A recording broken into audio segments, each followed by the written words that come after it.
Now, in its 11th year, this is GabNet. Talk like you've never heard it before.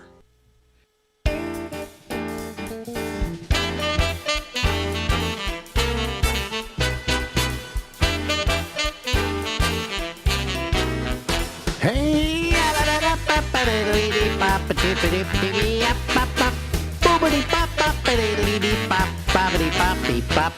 hey everybody, live from Harlem, right here in New York City. It's me, I'm Alex, and this is the Ramble. Hey, Lori Thompson. Hello there, Mr. Bennett. How are you doing? I am doing really great lately. Really? Yeah. Well, those at the San Francisco shows were such a blast, and since then I have been on an upswing. My dopamine is just flowing. Really? Yes. Oh, there's a flood. There's a flood. And health-wise, you're okay? Yeah. Yeah. Health-wise, I'm going through endless appointments with a dentist for root canals. No, is it because that tooth was bothering you? You said. Yeah, the tooth was bothering me, and they checked it, and she says it needs a root canal. Okay. And by the way, the one next to it needs a root canal, or has to be pulled. And I'm going, we just pull all of them, put in dentures that are attached to implants. Yeah. And then I can not have to worry about ever coming to see you again. That's good. Yeah, unless you pop a crown. But I have. Well, you wouldn't pop a crown because you got these dentures and they're anchored by implants. That's a good idea because and when I was 11 years old, I fell out of a garage into this canoe and just busted my face up and so I have some dentifrice, and those are great. There's one of those, it's like two teeth. Yeah, it's an implant, or is it a bridge? It's like a bridgey thing. A bridgey thing. Yeah, today they would take the bridge and anchor it with implants. But anyway, if I got rid of all my teeth, and then I put in dentures and an implant to hold those dentures, okay. And you wouldn't have to take them out every night. You wouldn't have to take them out every night. You just brush them like you normally brush teeth, right? Right. And then I would never have to go back to the dentist again. You never know. There are just a bevy of things that can go wrong. No, the only thing that can go wrong is that maybe an anchor falls or something doesn't work right. But basically, I don't have. You got to come in for your cleaning. Oh, wait a minute, I'll just do it myself. Yeah. Do you still have your inner plaque? I have all those things. None of them work. Yeah. Ricky got me one for Christmas because I was always saying as he was brushing his teeth, I need one of those. And I haven't used it yet. Is it a water pick? It is an oral. Yeah, it might be a water pick. Yeah. And then you fill it up with water and then you. Yeah. Right. It's one of those. He reads reviews. They've never been able to make a water pick that's usable. Like floss? Well, I mean, I've got a toothbrush and I brush. Okay. Yeah. With the water floss or the floss thing, whatever it is, the water pick. Yeah. You have to fill it up with water, and then you got this thing with water in it and then spraying water everywhere, and it's getting all over you, and it's a mess. Yeah. It's just a mess. They say, well, we suggest you use the floss thing, and I go, yeah. Too many decisions. Too many decisions to make. See, I use threader floss because it does a better job. Yeah. But the thing about, and I'm compulsive about flossing. I do it like 5 times a day. Really? You're a big flosser. Then you must have your dentist must love you. Yeah. Well, because or hate you because they can't make any money off of you. That's right. But the other thing too is the only problem with floss is that you're doing it in front of a mirror and things fly off, and you pretty soon. What I use? What I use are those picks that have a kind of a C thing there, and the floss is over there, and then I just do it between the teeth. I mean, that's fine. Those are good to carry on your person, because then you can floss anywhere. Well, since you're a professional flosser, I'm not going to argue with you about what's right and what's wrong. But quite frankly, when it comes to dental health, I'm lazy. Okay. And now I'm 86 years old, and it's all catching up with me. So I have to have two root canals. And what I hate about root canals, okay. Yeah. Root canals don't hurt. Nothing hurts in dentistry once they get the Novocaine in you, right? Right. But the problem is, it's annoying. Have you ever had a root canal? Oh, I've had a bunch. Yeah. It's annoying. You sit there and they're doing things and they go, keep your mouth open. At one point they say, keep your mouth open because we have a file in your tooth, and if you bite down, you could break it, and then we'll have to pull the tooth. And I'm going, oh, boy, Because, the two things that can be reliably just mess up your week are car problems and dental problems. That's right. You can be zipping along having the best week of your life. Yeah, and then all of a sudden you get a toothache or you get a battery that's bad or something. Right, exactly. Yeah. But with a flossing, but like I say, when things fly out of your mouth, because you don't notice it when you're flossing. Yeah. But you finish and you got like a rack of ribs, on your teeth. Yeah, right. You can re-eat your dinner just off your mirror. Exactly. Yeah. And it's pre-chewed too, which is nice. Anyway, so how's it going with you? And you're kind of alone right now. Your hubby is out on the high seas. Yes, and see, I've always been. I love being around people, but it's a totally different skill set, or whatever you want to call it. Then I love my alone time. I can entertain myself. Well, someone like your husband who spent a lot of time cruising. Because obviously he likes cruising. Oh gosh, yeah. Devotee does not do it justice. Yeah.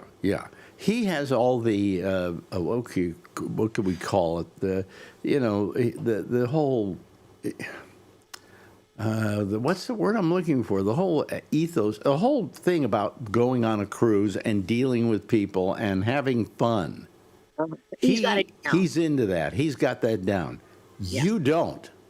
I don't. I like people. I like the visiting with people at the pool part. And I like, some of the excursions, but some of them are filler, and you don't know it until you're about 20 minutes into the excursion. What do you mean filler? They have to, they feel the need to offer you so many things. And I did this travel show at one point. I remember. Yeah. Yeah. And, we would look at copy and see if it constituted anything or it was simply to make money. Like going through Borneo on a pack mule. It seemed like we were doing that all the time. You can see Borneo from the back of a pack mule. Who wants to be on a pack mule, for crying out loud? But some people wanted to rough it, and they love. Well, but why do you want to rough it? I mean, isn't the idea of a vacation and a holiday to take it easy? For me, it is. Yeah. But everyone's different. Some people want to be culturally enriched. Mm-hmm. They have what we used to call in high school and college lectures. These are enrichment lectures on the boat, and Ricky even goes to those. Because I felt living in San Francisco, we got a lot of cultural enrichment. To me, a cruise is something where you either go into your stateroom, okay, and you lie about. Yes. Okay. Yes. Or you go out on the deck and you lie about. Yes. And you just take it easy. I don't want to have to. We have to go. Oh, now we're having another tour. You get off the boat and you get on a pack mule. I mean, come on. Right. I want to stay on the boat. I want to eat all the food. I want to, take it easy. I want 2 weeks of complete relaxation. Right. Nothing to deal with. See, for me, that same way. I like to plant my carcass by the pool, and with my Kindle, ideally a Kindle and a Cosmopolitan when I used to drink. Right. And just enjoy the waves. Yeah. Well, Shecky, who was a big cruiser, I mean, he loved cruising. Yeah. He loved to cruise, and but he didn't want to go on too many tours or anything. Occasionally, if it was a place he wanted to be, like he was in where do you call it? What's the country that's at war with Russia now? No, don't tell me Ukraine. Ukraine. Good, thank you. See how far gone I am. Ukraine. He was in down near the bottom of the side of. I'm trying to remember the name of the area, but it was a place where they did a movie years ago called Battleship Potemkin. Oh yeah. And there is that scene of the stairs, and then this baby carriage with a baby in it going down the stairs. You know it. Okay. And he took a shot of himself on those steps. That would be cool. If you were being a movie buff, you could probably find a tour that visits familiar movie locations. They should do that. I don't know if they have that. I would bet. But anyway, so he went to that. I think maybe it's not in Crimea. It's in I can't remember. Anyway, they're always breaking up over there anyway, and then reorganizing. And then a place where they're all different stands. Yeah. But anyway, so he loved doing stuff like that. He would get off the boat for something like that. And when he was, when he went to the Antarctica, he got off and sat with the penguins.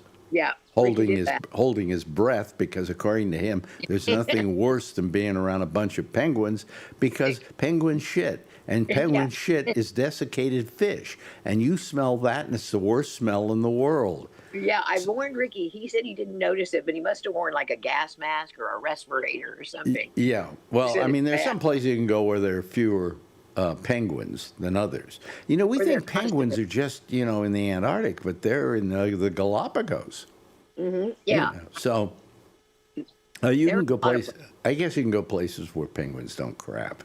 I guess. I don't know. They're all on oxycodone, and they don't poo. Yeah, right. They don't poo. Yeah, they backed up. The derelict.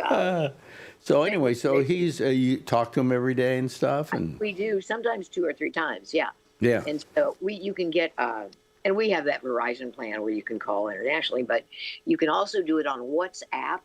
Yeah.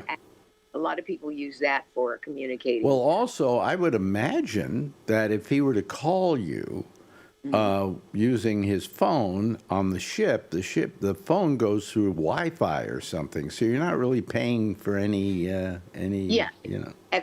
You're not paying extra. Yeah, we do that, and it's fun because I keep little notes. Tell Ricky this, tell Ricky this. We got a new Mediterranean restaurant in town. I try to keep them newsy. Newsy, yeah. Yeah. So you're gonna go join them at all at any point on this? If it's fluid, I will. If it's a big hassle, like when I was going to fly back into Brazil after San Francisco, after the shows at it was I had to have a Brazilian visa. I had to have Brazilian money, obviously, because they take credit cards, but not for everything.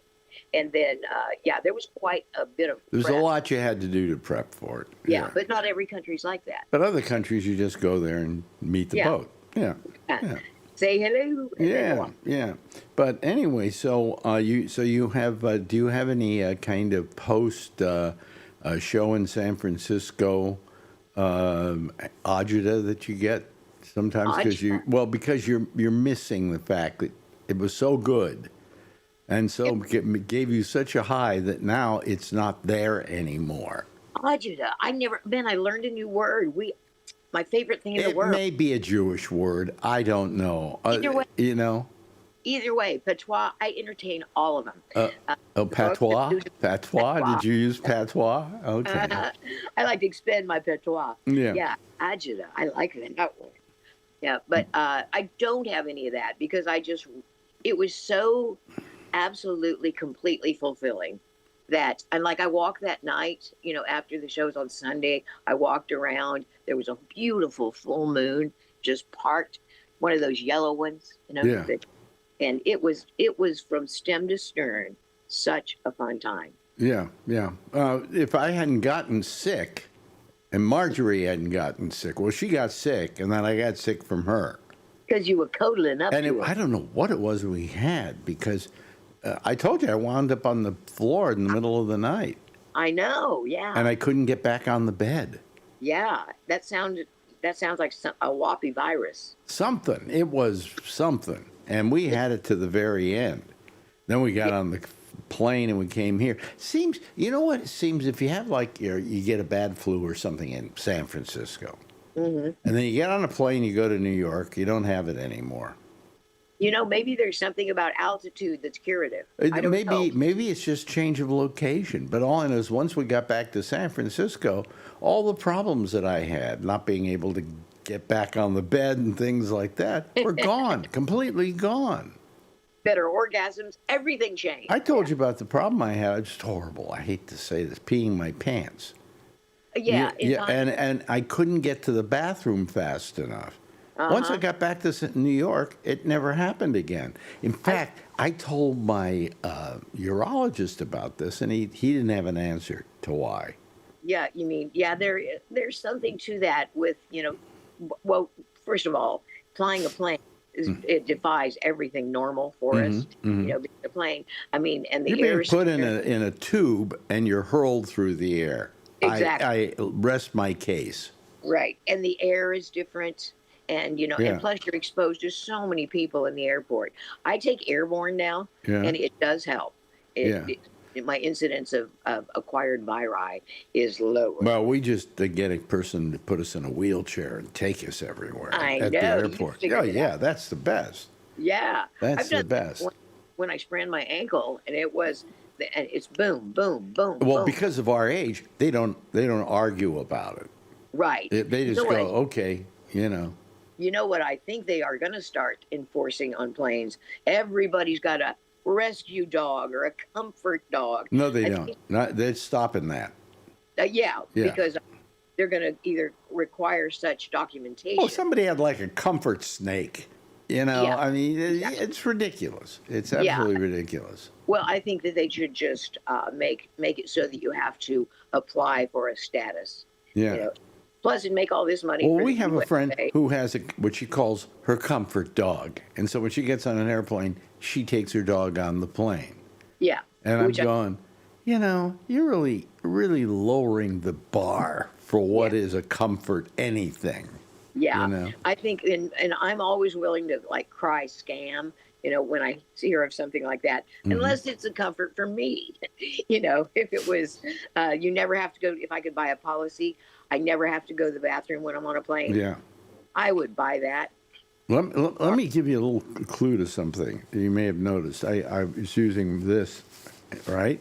You remember you always had a grandmother or an older person in your family who always had a tissue in their hand. Right, or a hanky. And they were always blowing their nose or doing this or whatever. I found out why. When you get older, your nose starts dripping.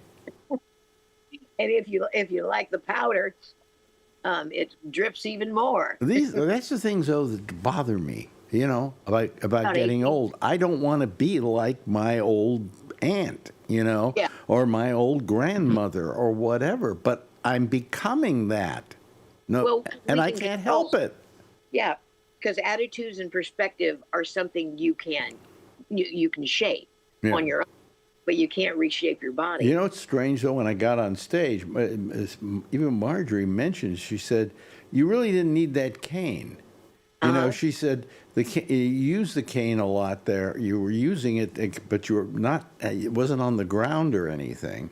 Yeah, it's a comfort. And then later on, you left it behind and walked around the stage. And I found that really that invigorates you when you're doing a show. You just kind of change, you kind of lose whatever problems you have and so on and so forth. Yeah. But I look at the tapes and I think I look really old and hunched over and everything. You don't. But it's that self-criticism we have. But see, it's interesting. We bring up incontinence, but I wake up several times a night. And to go to the bathroom, to urinate, to mixurate, as the Brits say. It's probably your prostate. That's what I thought. Oh, yeah. I got to get that checked, man. Cough. But I was afraid, since I figured the show would go at least 90 minutes, that I might have to excuse myself and go to the ladies' lounge. Yeah. But I didn't notice it at all. It wasn't a problem at all. I am sure that Donald Trump, in doing a 2-hour State of the Union address Sodas.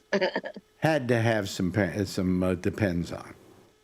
He had to have something. They have these these like mini catheters now that you can attach and nobody can see them.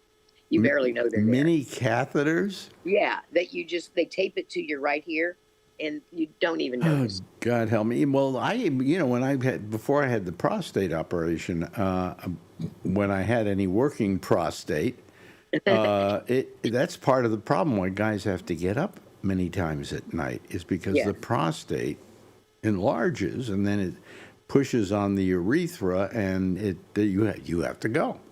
Yeah, urethra they're temperamental. So I used to go sometimes 5 times a night. Now I don't. Sometimes I don't go at all. See, I have to do that now, but mine was sodium related. Isn't this wonderful what we're talking about here? Did you tune in to get this information, folks? Yes. What were you saying?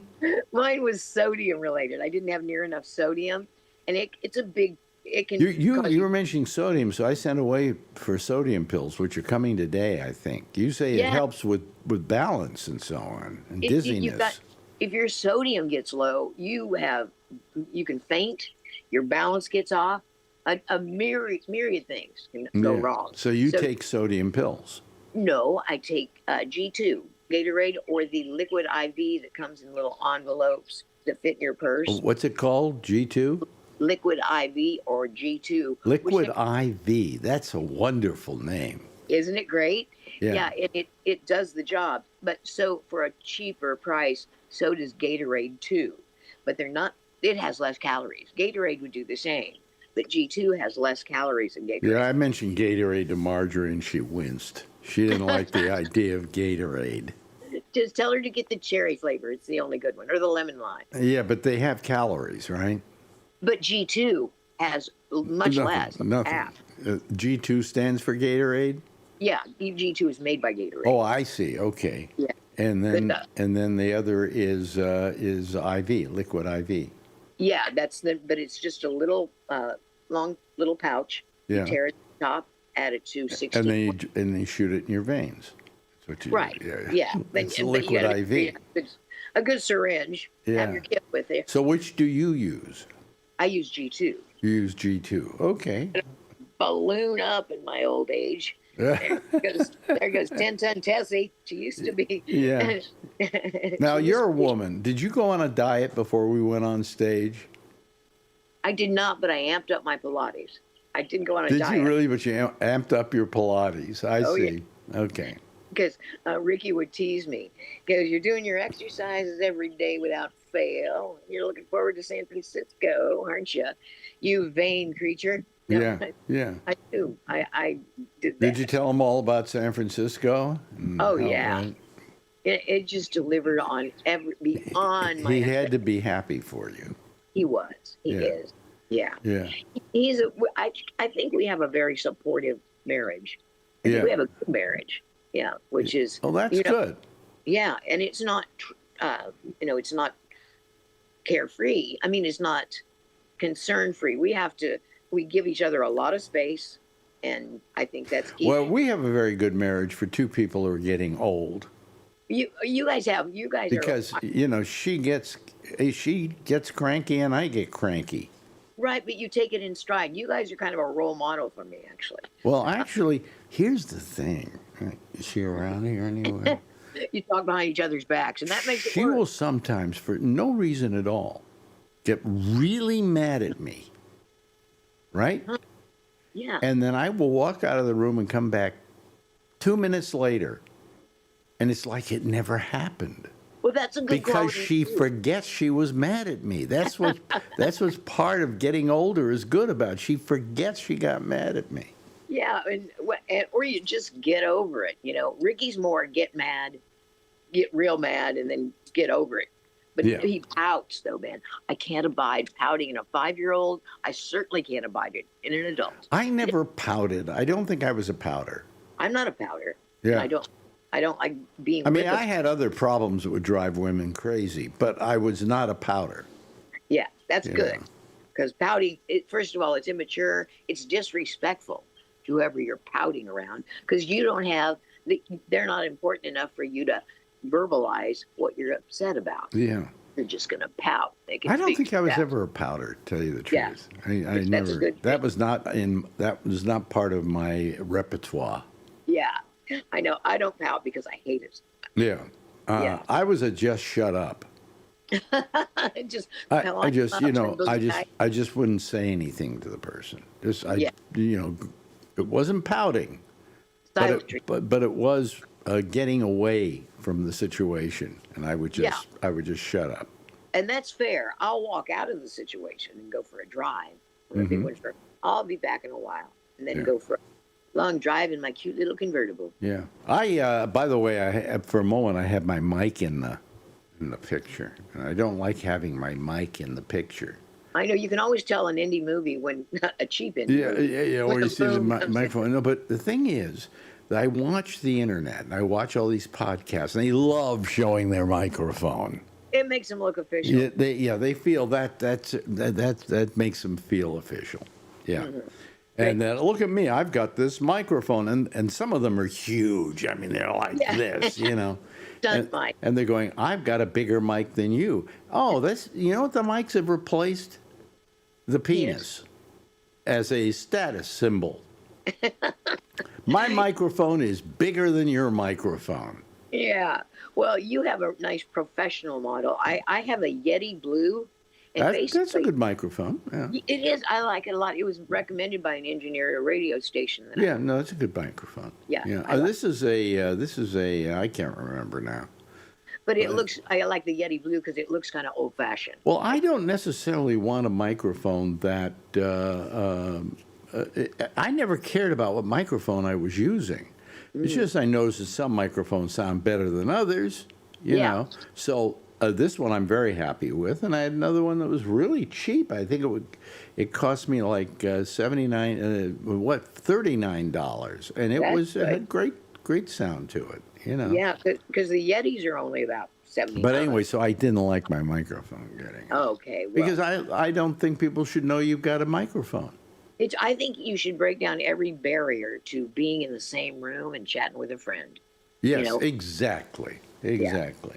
It's unprofessional to show your microphone. That's right. It's if that weren't the case, well, you do see the microphone on people on TV, but their lapels and they're kind of the same color as the suit. Yeah, right. They have different color microphones. Yeah. Especially for women, if they come in there wearing pink, they put on a pink microphone. Yeah. And so you don't notice it.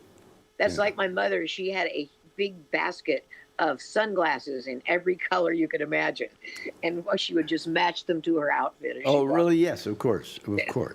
Marjorie only has one color, though. She likes green. She's got these green glasses, and she always gets green. That's kind of unique. I collect sunglasses. I used to buy like one a season, and I like Ray-Bans are the best for the money. Mm-hmm. I mean, they're not expensive, really, and they're clear lenses. And you know what the best ones though that I've found? What? The Vuarnets are great from France, but Persols are iconic. Yeah, and like you'll see pictures of Steve McQueen in them, and through the years they have been very still iconic. Classically. If you want a classic sunglass, nothing beats Ray-Bans. Ray-Bans are just they're iconic. They're iconic. Yeah, especially if you're wearing Ray-Bans, nobody's going to hold it against you. Right, because they're good glasses. I used to have a pair of Ray-Bans that were looked like wood. Really? Yes, that's kind of cool. And I wore those. I used to like those. Well, I think Ray-Ban I've got a pair of Ray-Bans from when they were still made by Bosch and Lomb, and then Bosch and Lomb. Oh, they get spun off the Ray-Bans. They spun off the Ray-Bans. Oh, yeah, so I got a pair of Bosch and Lomb Wayfarers. And they are neat. Wow. They must be. Well, you know what I'm going to do? I'm going to cut this short only for one reason. Last week we did 40 minutes, and my nighttime people who wait for me to get through with you to talk to me got very mad at me. They got sick up and fed. So, we're heading towards 30 minutes, and that's fine. That's fine. All of you out there, breathe a sigh of relief. Lori isn't taking up your time. Lori's not hogging your air. Yeah. You can always give me the international rap sign. Yeah. Well, I love talking to you. You know that, and too. It's such a special thing here. So and Ben, because I mean continuity. You know, when you've been friends with someone for so long, and you have a reason to get together with them every week. Yes, it's wonderful. It's wonderful. Salvation. Well, anyway, so I will talk to you next week. And oh, look, it says Zoom user. That's your name there. Oh, okay. Well, it's true. I can change it for you later. Anyway, thank you so much, Lori Thompson, for being with us. My pleasure, my friend. Au revoir. Au revoir. Now, in its 11th year, this is Gabnet. Talk like you've never heard it before. Yeah, there she goes. There's there's Lori. Oh boy, we love having her on the program. You know, but we got to get to our people. They're going to get mad if we don't. So that's why we're cutting it. We cut it short tonight. Okay. I mean, we could go on for an hour with her, and we just don't stop talking. But anyway, so that's our time with Lori Thompson. Anyway, how are you, everybody? Anything been happening in the world? Nah, nothing much to talk about. Right? Not really. Anyway, let me have some soda here. And I've got some coffee over here as well. Guess what I get to do tomorrow? I have another meeting with my dentist for another part of the root canal. I hate root canals, and I don't hate them because they hurt. I hate root canals because they're annoying. You know, you're sitting there, and then she puts a block in my mouth, and then it makes me start to choke, and it's annoying. Anyway, let's bring in all our people here and admit them to there are a few of them here, and they look okay, and I will go like this, and look at them, they're coming in. There's Brian Neary, and there's Jeff, and there is Kevin, and of course, there's Mark Thorner, and we add, let's see here, I just added Alan. There we go. Okay, so we're off to a good start. Oh, gee, it looks like Brian has a really, he's gotten his entire kitchen together. Look at it. Isn't that nice? And they're doing the landscaping in the backyard and the side. Yeah. They started on Monday. Well, thank God you're working. You can afford it now. Well, that's why I had a few last things to do, and I waited till I have a job. So. Yeah. But what's all that? Is that what's that on the refrigerator?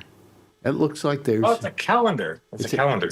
It's a calendar. Is it built into the? Oh no. No. It's just a clear thingy. Oh, really? Oh. See, I'm very organized. See, everything pink is Adrian, so you can see how everything is pink. This is all her stuff. That's all her stuff. I'm the green. Yeah, yours just a green. And then this one is still get Adrian, so it's still her. Oh, yeah. What's the green for you? What's the...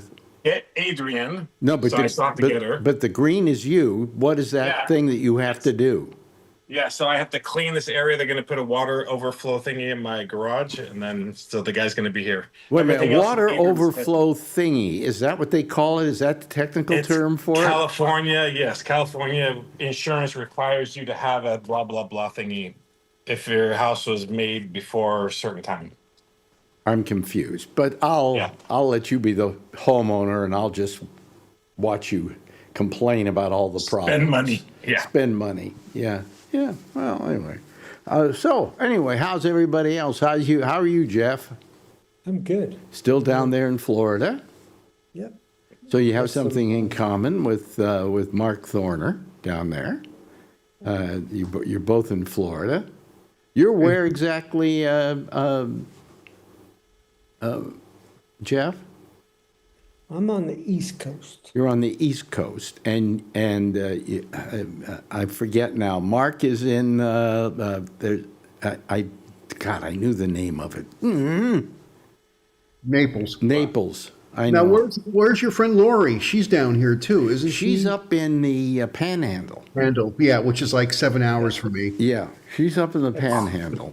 That's in And, another state almost. huh? It's almost like in another state. Yeah. But she seems to enjoy it up there, you know.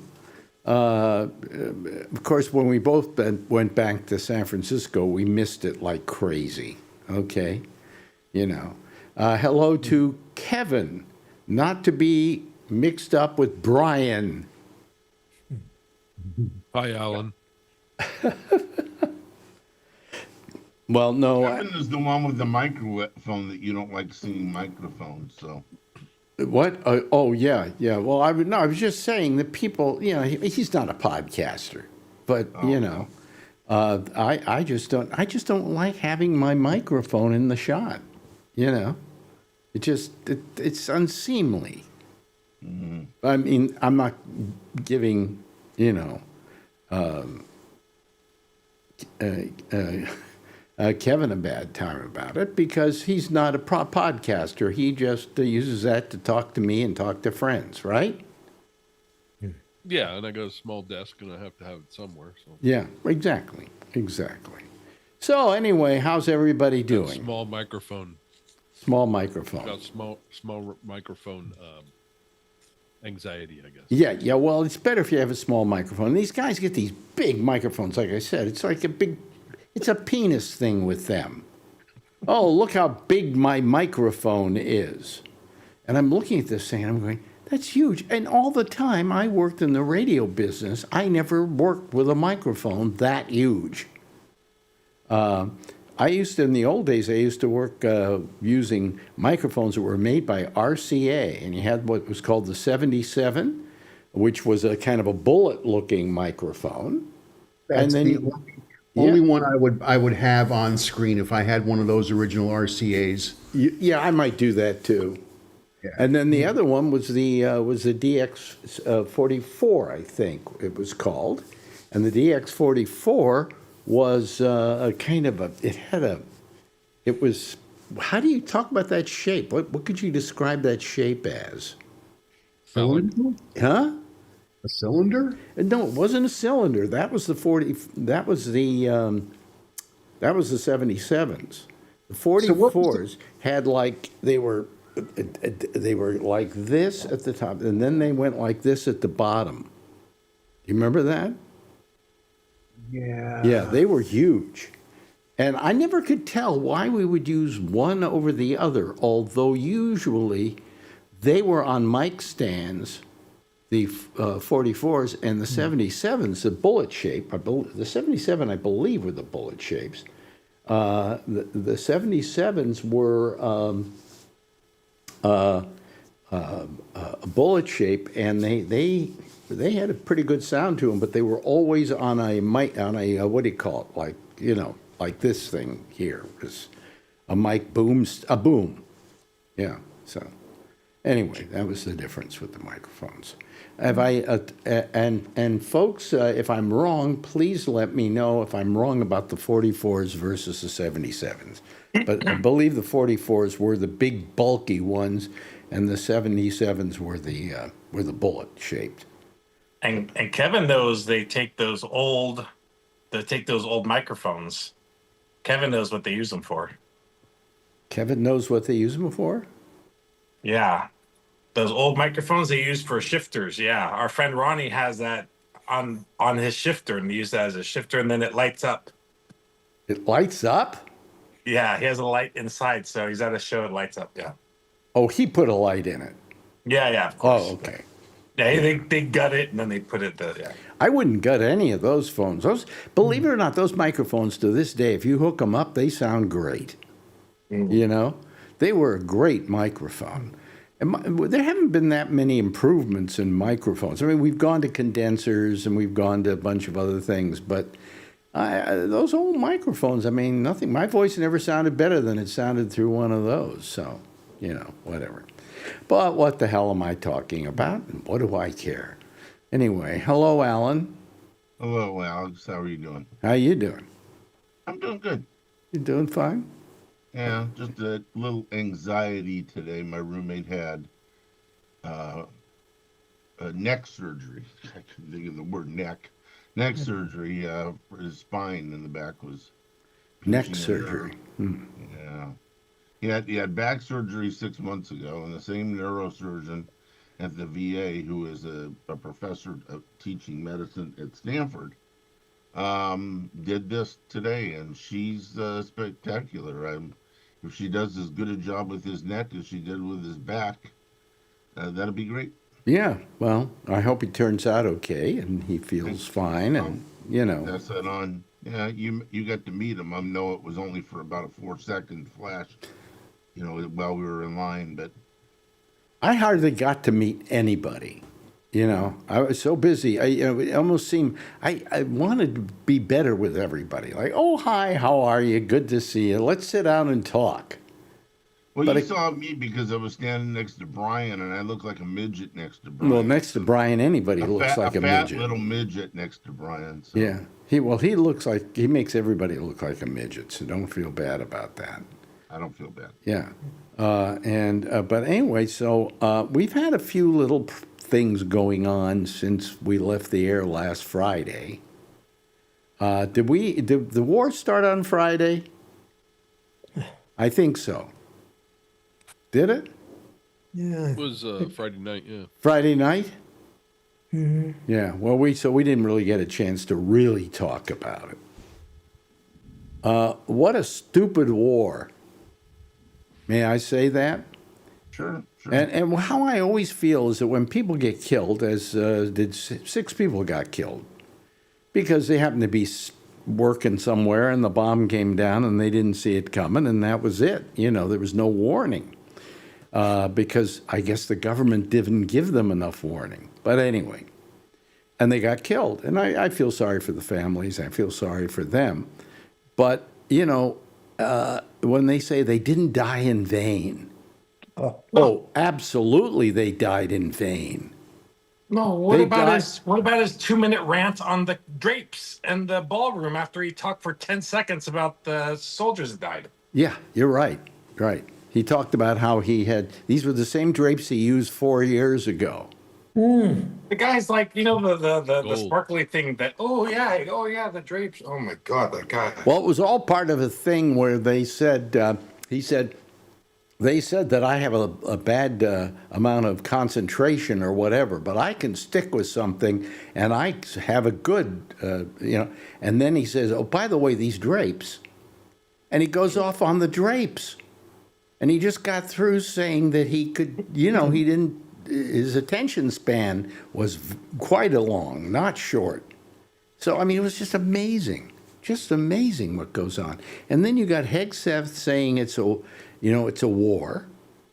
And you got somebody else saying it isn't a war. Nobody knows what's going on. It's horrible. It is just horrible. Even It's a though war based on his feeling. He had a feeling they were going to come over. Oh yeah. Yeah. Yeah.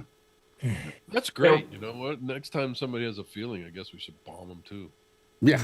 Yeah. Yeah, and let's drop a bomb on Hegseth's house, and we'll We had get a all feeling his he was relatives gonna and go send them a rogue. card and say, by the way, it wasn't a war. Well, this whole thing about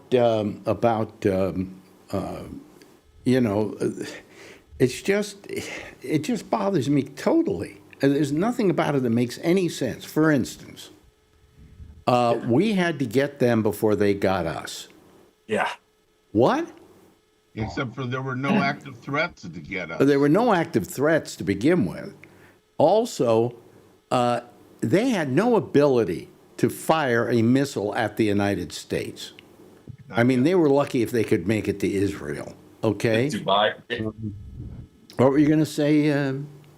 It looks like Mark is ready to say something. Yeah, they have been. See, this set me down a rabbit hole the other night because all of a sudden, drones are being fired from Iran to, retaliate their retaliation. Where are they getting these drones from? Well, that sent me down I was like, how are they getting this stuff? And it turns out someone in Iran, one of their whatever, they formed a shell company in Switzerland. Wow. And we're getting all the components which were constructed in underground bunkers, probably. And I'm like, son of a gun, because I was wondering, and where were they getting the parts from? All over. All over. All over. And Yeah. it's like, wow, I hear there's still a Radio Shack in Tehran. Yeah. Gee, I wonder if my battery of the month club would still work. But the point is, they didn't have much of an ability to do a great deal of damage to us. I mean, in other words, if you say there is imminent danger for the United States, I'm sorry, what kind of imminent danger? I can see where they have always been kind of hostile towards us, and I could see where you didn't want them to get too much, but they weren't going to get a nuclear device for a long time. Even the best experts said that. But they're sitting on a lot of material. Uranium. Yeah, I don't know if you know this, Alex, there's a lot of uranium just sitting there. Okay, so let me pose this question to you, Mark, and I know we're going to probably disagree on this subject. Why shouldn't they be allowed to have a nuclear device? Everybody else has one. And then we say, well, they can't have it because they wouldn't be responsible if they had them. And then I say, well, who's the only country that's ever let a nuclear device explode on a human population? 3 times. Us. No, twice. Look who's got his finger on the Twice. button right now. Yeah. But can I say? I mean, something well, before- let me finish. We were the ones who were irresponsible with it. Once everybody else had a device, nobody wanted to use it.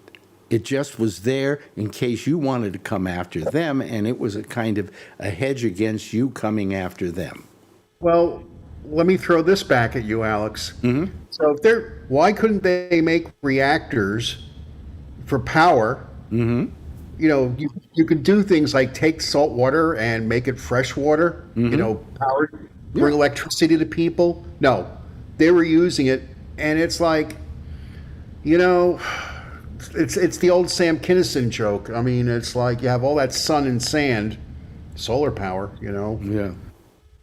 And I'm just like, will this ever end at this point? This is ridiculous at this point. Yeah. Well, all I'm saying is that don't they have the right to say we don't want to be in a position of weakness by not having a device? In other words, every other country has it, so why can't we have it? But You yeah, know. but every other country is not the biggest supplier to terrorists. They're like That's a hardware store to all the terrorists out in the world. Yeah. And so that's why I think getting them to stop building and getting them to not build a nuclear weapon is a good thing.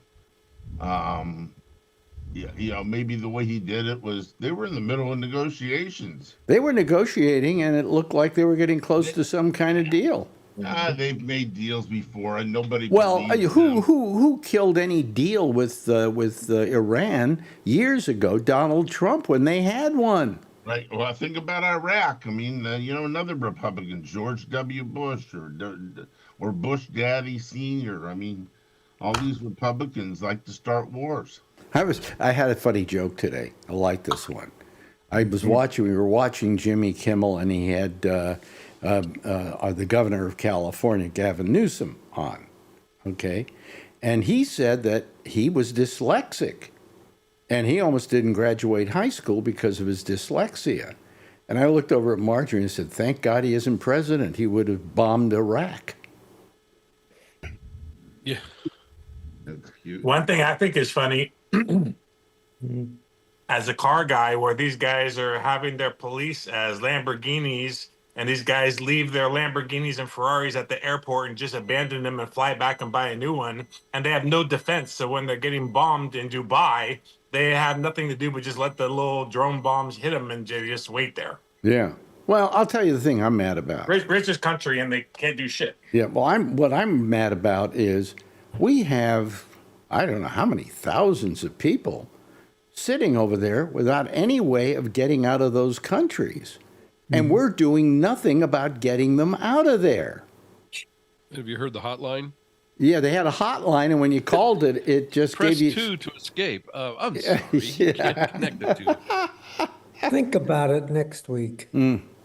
Maybe. No, but that makes me very mad. I mean, if your main job in any war or anything is to protect your citizens, and they happen to be in that region, it's your job to get them out. Look at Vietnam. They were getting them out, airplane, helicopters on roofs of buildings and everything. Right? Yeah. But I mean, they're saying to people, "Oh, well, get out of there." Well, they can't get out of there. There's no way to get out. And there are people over there who are just absolutely frightened about what's Where are they happening. going to go? Huh? Where are they going to go? They want to get out of there. Why? And where are they going to go? The United States. Get them home. Oh, you're talking about bringing Americans home. Yes. Oh, Well, I'm you talking didn't about say bringing Iranians home. Yeah, maybe. I don't know. You didn't say, so you just kept saying those people. So I didn't know. We all knew, but you. Everybody knew what I Millions was talking listening. about. Everybody was listening. Yeah, it's a good point. The millions listening knew. Hi, Tom. Hey. I throw my 2 cents into This this. guy who the only guy in this group is the Quakers, and they don't really believe in wars. Okay. No, we don't. What is it good for? We didn't- Yeah. Say again? What were you going to say, Tom? Well, I'll just say that, there's another little twist on this, and that is, we says, oh, those Iranians, they're religious fanatics. And do you hear what's coming out of the Pentagon? The commanders are telling their troops is, oh, this is a war that's going to start Armageddon. This is the God's war, and Jesus has anointed Donald Trump. There were some people to start Armageddon, and we're going to see Jesus. that came out of the what do you call it? Out of the Pentagon. Yeah. I mean, it's like, and so, it's like. It also bothered me. Nobody noticed this, and so I'll make note of it. The head of the military, I guess the Joint Chiefs of Staff, was at a gathering where Trump was going to give out some medals and stuff. And at that thing, they were waiting for him to also talk about what was going on in Iran. And the head of the Joint Chiefs of Staff is there, and there's a war going on where people are getting killed, where bombs are dropping on civilian populations, and he's standing there with somebody telling jokes and laughing. Not a good look. What about those new statues outside? The what? Those statues. Oh, we got some new statues. Yeah. What are He was those? outside in the dark showing them off. Yeah, but they're like 14 feet tall, I think. Yeah. They're about your height. They're 14 feet tall. Sculptures. And they're, I guess, things like Jefferson and so on, right? Am I right or wrong? Who Yes. was it? You got to turn it the other. Oh, there you go. Okay. Who was it? Was it Jefferson? Washington or something? Yeah. Yeah. And he immediately, rather than talk about, what was going on, he wanted them to see the statues, see these wonderful statues I've got. Oh, my God. I mean, the decorator in chief. I mean, what do we need this for? Absolutely nothing. Huh? Oh. And he's so busy. Melania's got malaria. Malaria's got to do the meetings for him. He's got to do the what? Meetings. The meetings? Yeah, she ran one meeting for him, right? I think she went to something. I can't remember what now. Yeah. There's just so much of this crap going on that absolutely blows my mind because, in the end product of all of this, there are people getting killed. Yeah. And you don't think about the fact that you make a decision to do something and then some more people get killed. And then he goes, and there are 6 people dead, but we have to expect there'll be more. No, we don't have to expect there'll be more. Bring an end to this. You know? I think the end game was to get Gaddafi or whatever his name was. Gaddafi? Gaddafi? Whatever. Wait a minute. Gaddafi? Gaddafi? And not Gaddafi. Khomeini? Khomeini. Oh, whatever. It's so close together. And, Phil. and as far as an end game, but to there get is him no out of end. power. Now he's out of power. Stop here's bombing. the thing. Here's the thing, Alan. And this is what he admitted. He says, "Oh, we had these people that we wanted to replace them, but they all got killed too." Yeah. So we don't know who's going to replace him. And So it we could be just the got bad this guy again. We don't big know. vacuum. Why not Donald Trump Jr.? Be a good place for him. Well, they want they want the son of the Shah to come back. You know, the Shah's son. He's in L.A. He's ready to get on a plane and get right back to Tehran. Man, he sees this as his big moment. Because they know him and they like him. I'm just. No, of course not. Yeah, I'm just. They didn't like his father. No. I'm asking the chat. Is there anybody here? Because there's nobody writing on the chat tonight. Yeah, I saw that. Nobody on the. Yeah, I just wrote, "Is anybody there?" So Yeah, no. anyway, Nobody's there, and you're writing, "Is anybody there?" You got Trumpism. yeah. Well, they have to find a new Ayatollah now. They got some guy named Tolyaso. It'll be Ayatollah so. Anyway, this is a joke somewhere. Forget it. If you got to explain it. I know, I'm not explaining it. You're the one that has to explain your jokes. It's okay, Alan. I mean, Alex. Yeah. Did you hear Mike Huckabee's? What? Did you hear Mike Huckabee's joke? No. He said that all the women, if they in the bomb shelters in Israel, if they get pregnant, they can name their sons after him. That's his joke. But I'll tell you, I've got an even better idea. If they get pregnant, they can say that they can name Huckabee as their father, and then hit him up for child support. Right. Okay. But Huckabee did some stupid stuff. He was telling people, you ready for this? You know which one I'm talking about, don't you, Mark? I can think about a few things that. Yeah, well, Huckabee said, if you have a problem and you got to leave the country, go get a bus. He told him to get on a bus. In Canada? Where? To where? Makes no sense. You're upside down there, Brian.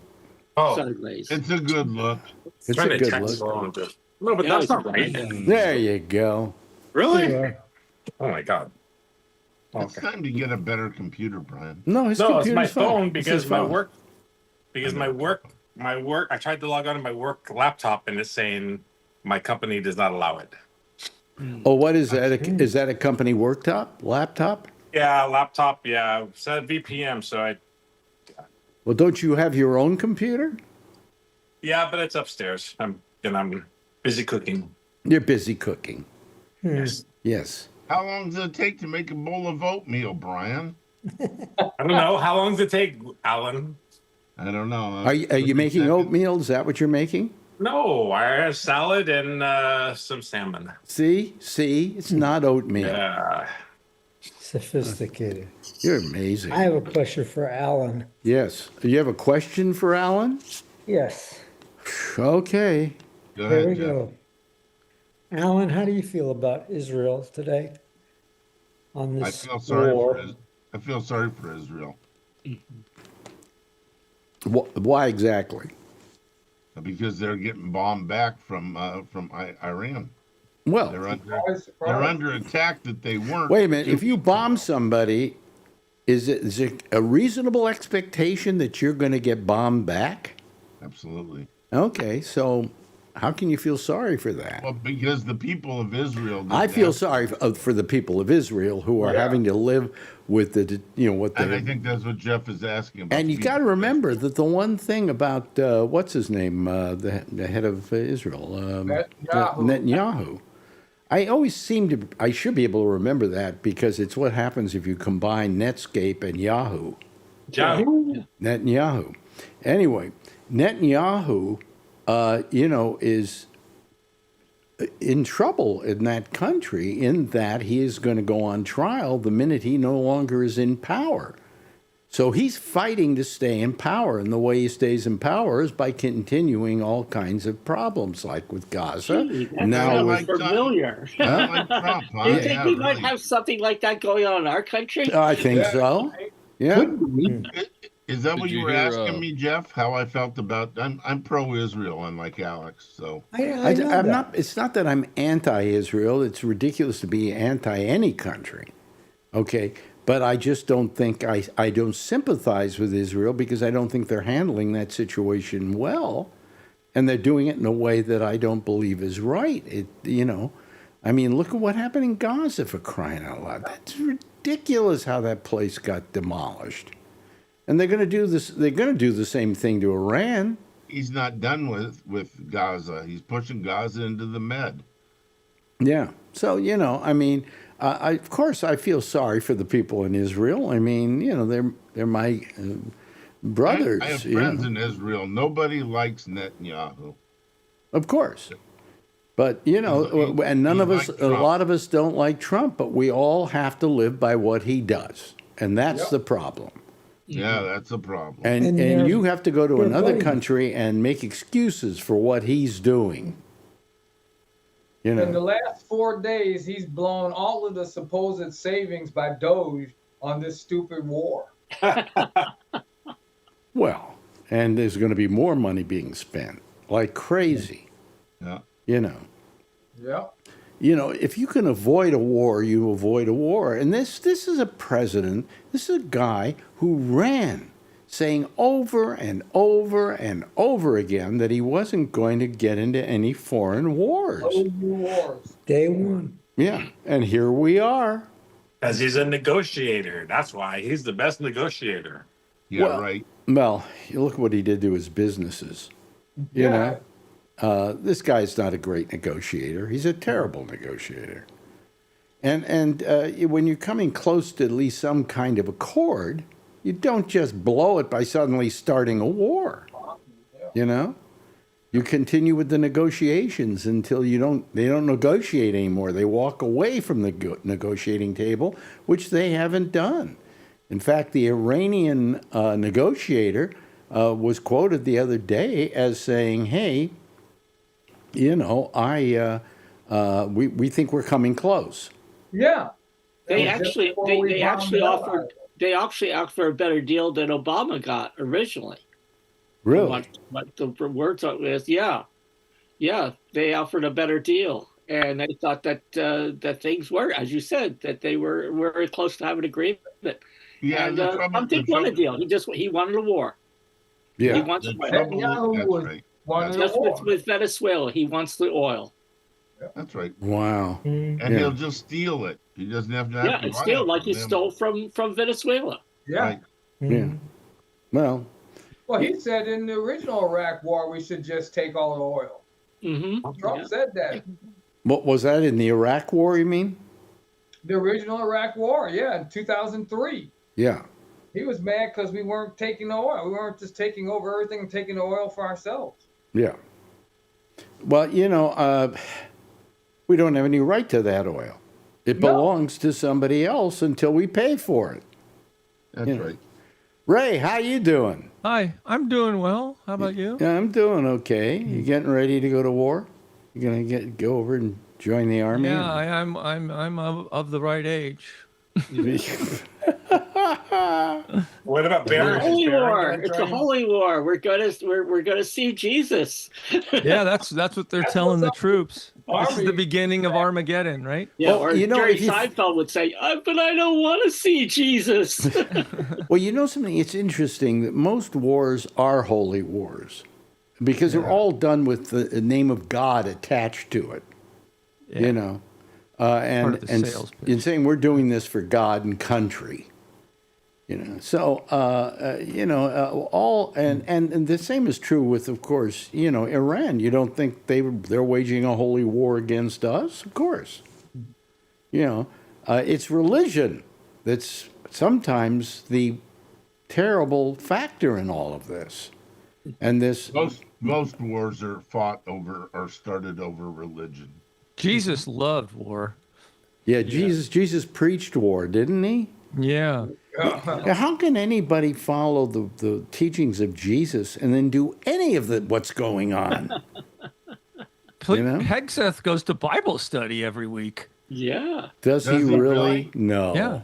Yes, he does. No, that's Playboy magazine study. Come on, Ray. Okay. He doesn't just go. He has it at the Pentagon. He has these Bible studies. He brings a Bible study expert in. Really? Like a minister of some kind. Well, has he learned anything? Yeah, he's learned that he is the Holy One, I guess. I don't know. Jeez almighty. He's anointed.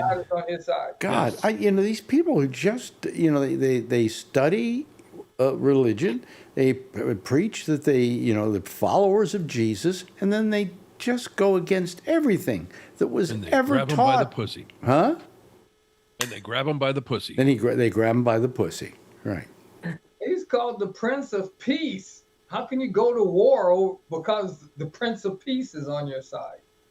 Well, I think it's just wonderful that the Prince of Peace. That's a piece of shit. Yeah. The Prince of Peace is Did you hear what wrong. Lindsey Graham said? Lindsey Graham compared Netanyahu and yes, and Trump to Churchill and Roosevelt. Yeah. Oh boy. That just flushed the whole damn. Well, toilet. Lindsey Graham's the ultimate kiss ass. Yeah. Well, he goes different ways. I mean, there was a time when he said horrible things about Donald Trump. Yeah, when he didn't think Trump would have any power, and then once he did. And Marco Rubio too. So. Marco Rubio, and how about J.D. Vance? J.D. Vance called him another Hitler. Yeah. At least J.D. Vance was right. Yeah. Well, how do these guys sleep with themselves? How do they sleep at night? I have no idea. Yeah, it's just amazing. It's amazing. And so now we have this war, and I granted, Iran has never been a country in recent years that has been pro-United States, but this all goes all the way back. I mean, let's go back to the Shah of Iran, who we put into power over there. Right. And throughout whoever was in before him, I can't remember. Was it a religious person? No, it was a Democratic. No, he was a Democrat. Yeah, he was elected. He was elected king? No, he wasn't. No, not the Shah. The Shah. Or whatever of Iran. Oh, the guy before him was installed democratically, and then we replaced him with the Shah. With the Shah. Right. Yeah. And then, of course, they threw out the Shah because the Shah was just a horrible person, and he was raping the country for every penny they had. Not familiar. Yeah, and so they got rid of him. And what comes along? Of course, the religious running of the country. And then we sit around and go, gee, they took that country away from us. They did this, they did that. No, we screwed up, We put in a horrible person, installed him as the head of the country, and that's how they look upon the United States. They have no reason to respect us. Right. Yeah. A lot of people would hate you for saying that. What? Who would hate me for A lot of people would hate you for saying that. But I'm going with history. No, I know. I agree with you. I mean, you ask why the Iranian people don't like us to this day. Right. Is because of what happened with the Shah. But for a lot of people, why doesn't matter. All that matters is they're evil. Well, no, but they don't know anything about history. They don't know anything about the past. They don't know about what caused this whole situation to come about. But even if you tell them, they don't want to hear it. Yeah. Yeah. They don't pay attention to history. It doesn't Sounds matter. like the Republican Party. Well, let's think Exactly. about it for a moment. How long ago was that? I remember the Shah of 77, Iran. I think. Yeah, I remember the Shah of Iran. But I don't think a lot of people who are listening to us right now remember the Shah of Iran. I do. I remember what at my school, all of a sudden we had hundreds of Iranian kids. Yeah. Refugees coming here. And I think it was 77 or 78, I think. Yeah. And the reason a lot of those Iranians came over here is because they were part of the Shah's, right? Yeah. They were the elites. They would have been. So go back and look at that, and then if you wonder why Iran hated us, it was instilled back then, and then taught continually in the schools, of course, and so on and so forth. And there's nothing to say that's right either. That's rather stupid behavior. But you can't expect anything else to happen. Yes, Alan. I know that Jeff's just waiting there. He's got himself muted. Did I answer your question? Is that what you thought I would say, Jeff? You're muted. You're muted. You're muted, Jeff. Unmute. I'm reading his lips. He says, "Fuck you, Alan." Why do you take so long to ask me? It's like been 30 minutes. Wait a minute. Hold on a since I asked you second. that I'll do it question. for you. I'll do it for you, Jeff. I will ask you to unmute. Now, does it say anything on your screen? Does it say anything there? Okay. How's that? Oh, there you go. See? Thank you.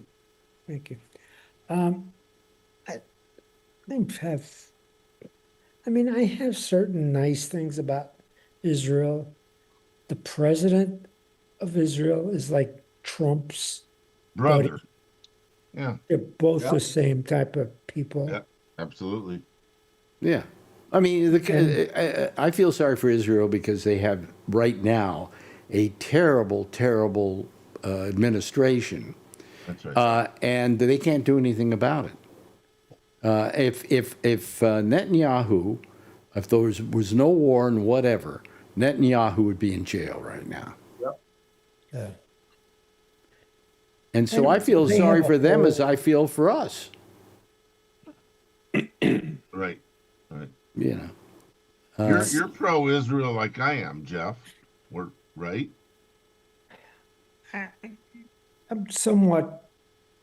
I'm not pro Netanyahu, but the Jewish. Well, see, I'm one of these people that goes back to 1948, and I was alive then.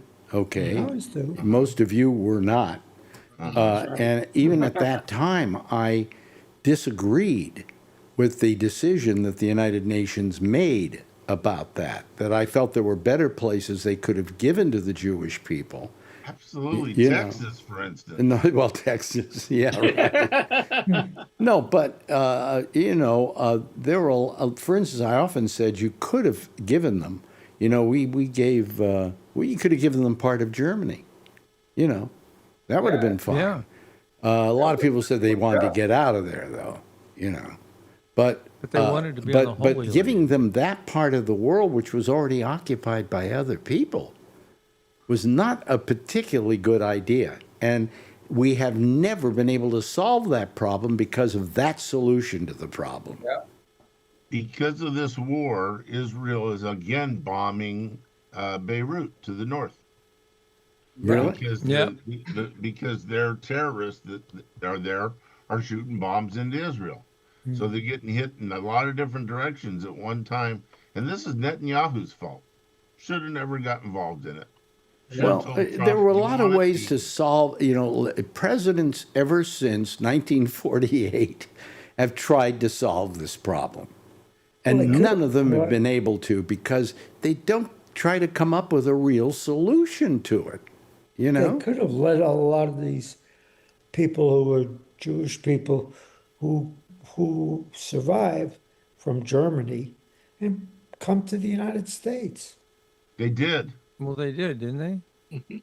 Well, you had the Balfour Declaration years earlier, and wasn't Balfour a British guy who came up with this concept? And the fact was that prior to about the 1920s, the Jews and the people in the area, the Arabs, got along perfectly. In fact, the Jews considered themselves a certain kind of Jew because they lived in that area. And there were a lot of Jews there already. Yeah, they got along just fine. Yeah. And then along comes Balfour and all these other people who start saying, got to have a Jewish state here. You've got to make this the Jewish state. And they weren't even Jews who were saying this. So that's where the problem, it's been going on forever. Yeah.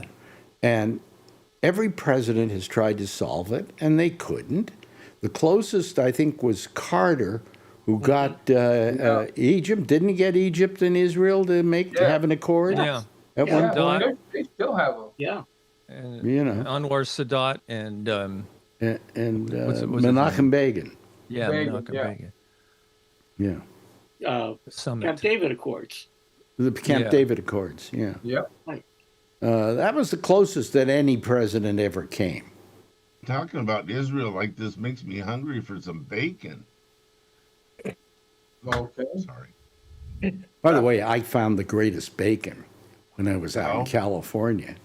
The thing called Early's. It's out of Georgia, I think, someplace like that. It is. I just bought another 4 slabs of the goddamn stuff. It's the best bacon I've ever had in my life. Where did you find it at in San Francisco? At Buddy Love's house. He had it. He liked sending away for it. And so they gave me bacon. And I said, can I have more bacon? Can I have more bacon? You know, and they're saying, what kind of Jew are you? And I go, that's exactly what kind of Jew I am. Absolutely. I'm a bacon-eating Jew. The Jew who had Chinese food every Sunday, that kind of Jew. Yeah. You're from a very unknown sect of Jewish people. Yes, I am. I am. Do you like bacon, Mark? Do you want to see? Yes. Okay, good. I'm glad. You know, people say, can you eat bacon? And I go, how, you got some? You know, I mean. Yeah, really. Let me try it out. If people would invite me over to their house for dinner, knowing I was Jewish, and then they would try and feed me bacon. And I would go, thank you, and they couldn't understand it. They thought they were trying to see if they could get me to eat the bacon. You know, but I love bacon. I love bacon. How about lobster? Had lobster for dinner tonight. Had lobster rolls. Are you don't eat lobster and bacon, Jeff? I eat all those lobster things. and bacon. That would be the lobster wrap. Let me just say, for all the goyim listening to us out there, the problem is that there's a thing called treif, and that means non-kosher. Right. And what is treif is like lobster is treif, crab is treif, anything that is shellfish. Bottom feeders. Okay. Trump is treif. Yeah. On the other hand, bacon, because it contained in the old days, years ago, you die from it because it had what was it, trichinosis, which would kill you. So you didn't do bacon. So these were health laws more than they were anything else. And if you didn't obey them, you would die, and not by God's hand, by the hand of little bugs that were everywhere. You know. Now we have nut allergies. Oh my God. Is that what your last girlfriend said to you? You know, no, these kids, the kids. You know, when you go out to dinner, they say, "Oh, do we have any allergies?" I'm like, "No, I'm freaking born in the 1900s." I never got it. I had allergies, but I got over them because my parents. I had an allergy to 2 things. Okay. Animals, pets, house pets, and what was the other thing? What do you call it? Pollen. Pollen. Yeah. So you know what my parents did? They moved me to the country, and they got me a cat. After wheezing for about 10 months, I didn't have any allergies anymore. And when you don't let people get exposed to these allergies, they tend to get them very badly, you know. Yeah, there's medical ways to do that, though. And see, like I have airborne allergies to evergreens, which are in California and bloom all year long. Mm-hmm. But But so I get little injections from the allergist of what I'm allergic to, and they build up immunity that way. Yeah. Yep. Well, they shot me up with these little, what they called a Schick test, and these little things on my arm, and the ones that swelled up was what I had. And then they said, That's okay, right. animals and pollen, move to the country and get a cat. Okay. And I wheezed. I was, I wheezed like crazy. And then all of a sudden, one day, I didn't have an allergy anymore. Yeah. But parents are so afraid to have their kids exposed to allergies that they don't, the best immunity is having them, deal with it. Yeah, Stephanie was allergic to cats, and we got a cat. And she said, I'll just stay away from it, and she's been fine. She's been fine now, right? Yeah. I mean, she wheezed for a while and probably sneezed a little bit. Yeah, and then the cat's always sleeping with her beforehand. Yeah, so that's the way to do it. Anyway, so that's how I got rid of mine. And then I came back to New York and I got my allergies back again. If you move from one area to another, you'll get them back again. Do you ever have any allergies, Mark? I was allergic to everything when I was very, very young. I had that same test on the arm, and boy, was it traumatizing. I had to have shots 3 times a week, up until I think I was like 13 or 14 when I finally outgrew that crap. Many kids will outgrow them too. That's another thing. Right. It's actually called immunotherapy, but they do it the same way as they did when you were a kid. That's how they test you. They put a little bit of what you're allergic to, and they press this thing into your arm, and they number all the numbers of what it is, and the ones that swell up, that's the ones you're allergic to. Yeah, and so I did it on my back, not my arm. Yeah, they can do your back. Yeah, wherever, anywhere on your skin. I think we're a little too protective of our kids that way, And as you say, Adrian got over hers, right? Stephanie. Yeah. Oh, Stephanie. I got it really. Her sister, yeah. Yeah. Okay. I got it really bad when I was an adult. I was like 21 years old, and I was getting asthma so bad I could barely stay awake all day, and I was wheezing, and I couldn't breathe, and so. Two different things. What is asthma is different. Sometimes the same, but not. No, it was the same. I was allergic to olive trees, and they were all over Berkeley, and they didn't have any. They're all I over lived in the Marin Bay County. Area. You know what came into bloom every year? Acacia trees. Oh boy! Right? Boy, I mean, you could hear me down the block walking. It was terrible. It was just terrible. But a lot of people have asthma and don't have allergies, and some people have allergies that are asthma's caused by the allergy. Well, asthma is a component. That's what I had allergy-induced asthma. Okay, right, there you go. Yeah. There you go. But you didn't necessarily have to get asthma. I got the shots for like 2 years and they worked. I've been allergy free since I never did got it. shots. I went for 2 years, 3 times a week, and it worked. I never got shots for anything. I just got over it. So Marjorie has mold problems. So Anyway, I'm going to play the theme here. By the way, there is no Amy tonight. Why are we getting off? We can talk about Clinton or anything else. Come on. You got another hour in you, don't you? Well, we can talk about Clinton Friday. I don't know if I'm doing a show tomorrow night. I haven't decided yet. Okay. It's just that nobody really calls on a Thursday. Except us. Well, if I had this many people on a Thursday night, I'd do it. Oh, yeah. Well, just look online, and if it says on my page, I'm looking at my calendar. It's Adrian night. It's Adrian night. See? She's doing a dance. They're doing a little dance thing, variety show at school. So. Well, anyway, I'll post on. Ooh, it's like a teaser. Everybody, see if there's going to be a show tomorrow. Oh wait, that was the wrong theme I was playing. Anyway, I will tomorrow night. Tomorrow I will put on. Facebook whether I'm going to do a show tomorrow night or not. And if I decide to do one, I hope you people show up. I'll do a show tomorrow night, Alex. You'll call if I do a show tomorrow night? I okay. will. I have a meeting, but it'll be over by the time your show starts. Oh, okay.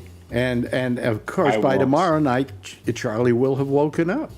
Yeah, with his T-shirt that says "Never trust an atom. They make up everything." Anyway, I got that one. thanks, Jeff, for being here tonight. And Brian, thank you. And thank you to Kevin and to Mark. Mark, would you be here tomorrow night? I'll try.